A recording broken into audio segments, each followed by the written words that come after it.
এখন law and অর্ডারের আমি আজকে ওই বিষয়ে সকালবেলা আমি কথা বলেছি এবং সেগুলো তো বহুদিনের অ্যাকচুয়ালি এগুলো লুকিয়ে ছিল সেগুলো, এখন এগুলো বেরিয়ে আসছে এবং অ্যারেস্টও হচ্ছে, অনেকজন তো জেলেও আছে, আপনারা সবাই জানেন, কাউকে ছাড় দেওয়া হচ্ছে না। কিন্তু কাজে খালি বললেই হবে না যে বিশাল করে একেবারে ল অ্যান্ড অর্ডার শেষ।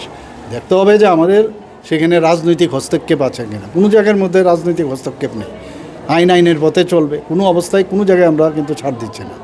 এখান থেকে যাওয়া আসাও তো একটু সমস্যা হয়, যারা রুগীরা আছেন তাদের তো যাওয়াটা অনেকটা কমে যাবে। আর এখানে আধুনিক যেসব ব্যবস্থার প্রয়োজন চিকিৎসা ক্ষেত্রে সব কটাই কিন্তু এখানে থাকবে এবং বিভিন্ন স্পেশালিটির লোকও থাকবে সেখানে।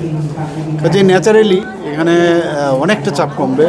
আর এটার তত্ত্বাবধানে থাকবে আইজিএম হসপিটালের যিনি মেডিকেল সুপারিনটেন্ডেন্ট আছেন, উনি এটাকে দেখভাল করবেন। অলরেডি পোস্টও ক্রিয়েট করছি, ফিল আপও হচ্ছে, আপনারা নিশ্চয়ই দেখেছেন। আমাদের সরকারের তরফ থেকে সেগুলো ঘোষণাও দিই, কারণ এগুলো তো করতেই হবে না। এটা আমাদের মেইন স্বাস্থ্য ব্যবস্থা তো যতক্ষণ ধরে ভালো না থাকবে, আমি জানি অনেক সময় অনেক জায়গার মধ্যে খামতি থাকে, কিন্তু কোনো অবস্থায় এই খামতি বিষয়টা যাতে না হয় সেই দিকে আমাদের নজর আছে এবং আমরা সেদিকে আমরা হবে না। তো এর মধ্যে আমরা যেমন ডাক্তারদের নেওয়ার জন্য আমরা ত্রিপুরা পাবলিক সার্ভিস কমিশনে পাঠাতে হয়, প্রায় এসেও খবর রাখি কবে এটার হবে, মানে ফাইনাল রেজাল্ট বেরোবে। তো এইগুলো তো মানে একটা কনস্ট্যান্ট প্রসেস, এগুলো তো হতেই থাকে, সবসময়ই হয়। আমরা